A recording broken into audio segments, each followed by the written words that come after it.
best news of all is that feeling more regenerative emotions is attainable for each and every one of us.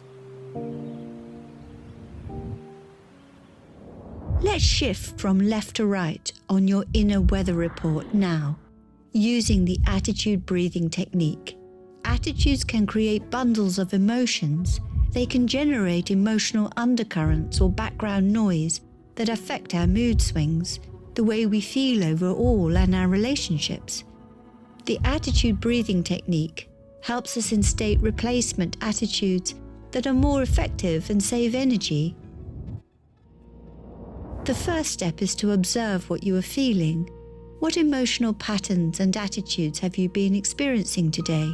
Perhaps you've been feeling a little frustrated, or perhaps anxious, or maybe a little down on yourself or on life.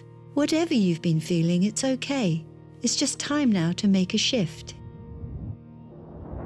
Hi, I'm Deborah Rosman, and I'll lead you through the attitude breathing technique now. First, just recognize the feeling or attitude you want to change. What would you rather feel? Then choose an attitude or feeling you'd like to replace it with. Here are some examples. Maybe if you've been feeling stressed, you'd rather feel calm. If you've been feeling overloaded, you want to replace it with a feeling of ease. Or if you've been feeling judgmental, how about replacing it with kindness or compassion? You can now choose an attitude to replace the one you identified, or be open to a new replacement attitude from your intuition. Next, focus your attention in the area of the heart. And imagine your breath is flowing in and out of your heart or chest area, breathing a little slower and deeper than usual. Just find an easy rhythm that's comfortable.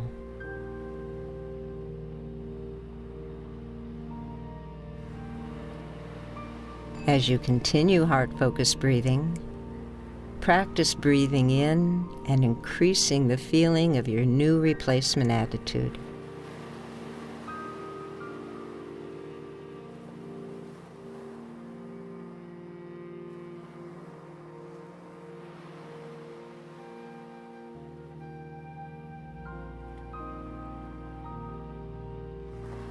Just stay with it until you start to feel the shift.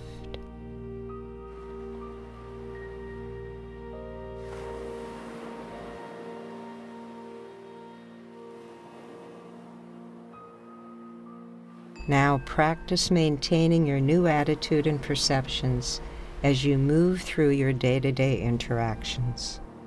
Use attitude breathing on the go and to reset your replacement attitude if it starts to fade. Here are the attitude breathing quick steps. Recognize the feeling or attitude you want to change. Breathe in a replacement attitude or feeling. Practice maintaining your new attitude and composure. Attitude breathing helps open the heart so that our intuitive heart intelligence can provide insight that allows a bigger picture to emerge in our perceptions and facilitates mental and emotional healing. As you practice maintaining your new attitudes and perceptions, as you move through your day-to-day interactions, eventually your heart-brain communication pathway will help you release negative emotional patterns stored in your amygdala and new perceptions that help free you from draining emotional memories. You begin to uncover a new you. So it's pretty simple, but I think the trickiest part of this whole technique is slowing down and acknowledging what you're feeling. Most of us don't do that enough, but when we do, there's great benefit in seeing how we are functioning within the context of our day and our week, a month, or whatever. When I had post-traumatic stress and I first started using HeartMath, there were times I had to do the tools every 2 minutes because my nervous system had a baseline of trauma and hypervigilance. But once I learned attitude breathing, if you think about attitudes, if emotions are a flow of energy, like a river, each time I use a HeartMath tool, I might be taking one bucket of the river and putting it in another direction. But when I change an attitude, that's like rerouting the river banks. It changes the entire emotional flow. So this morning, for example, I was working with just an attitude that life itself is a gift. And breathing that attitude as I'm preparing right now for a major surgery, it changed my attitude of fear and apprehension moving into this big life event into what a gift the surgery itself is and how that's going to improve my quality of life. I didn't have to micromanage every little emotion in talking to all the surgeons today. I could instead just change an attitude and the emotions automatically followed it. So it's a very efficient move to change an attitude. HeartMath allows kids a choice point. It gives them an opportunity, once they're aware that they don't have to run the mill through anxiety and through fear and through always needing to worry about what's coming next in their next activity or their next homework assignment, that it gives them an opportunity to stop and make a choice. And coming to their heart gives them a focus, rather than focusing on whatever else they need to worry about.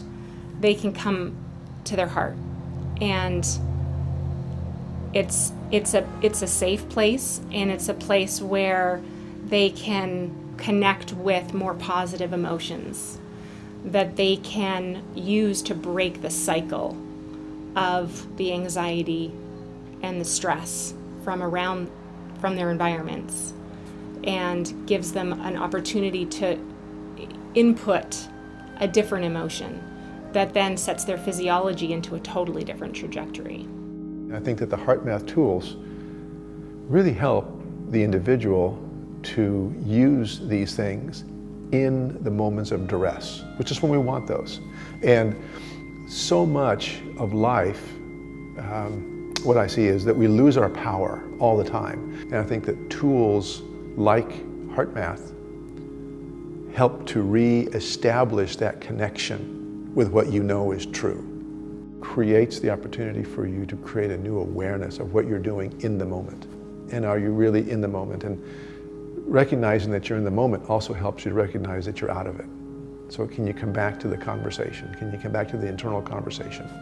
The huge difference that HeartMath has brought to me in my profession is that I'm able to use these tools in real time. That is the magic of these tools. So eyes open, I can really be in a beautiful heart space with my patient. And if I'm being challenged, if I'm starting to go into the effects of stress, I can actually bring myself back and by focusing my attention on my heart and think much more clearly and communicate much more effectively with them.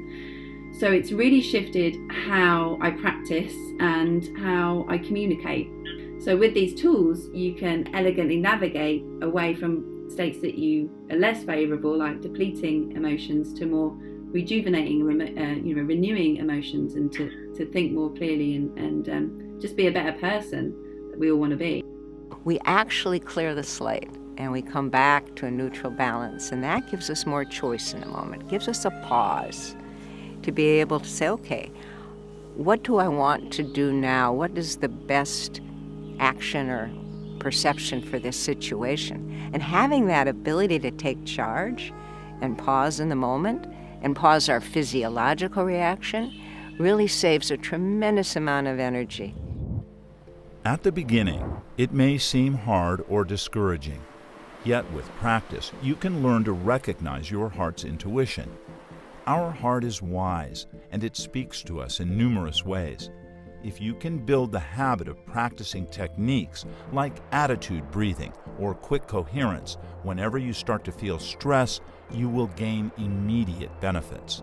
If you commit to practicing these techniques at least once a day for the next 6 weeks, you will build resilience and have more resources to face the challenges of our everyday life. and enjoy a richer and more nurturing experience. 6 weeks is the time that it often takes to anchor in a new habit, to create a baseline shift in your emotional responses to life, a new neural pattern. So it's worth committing to a simple practice that doesn't take much time but is very effective.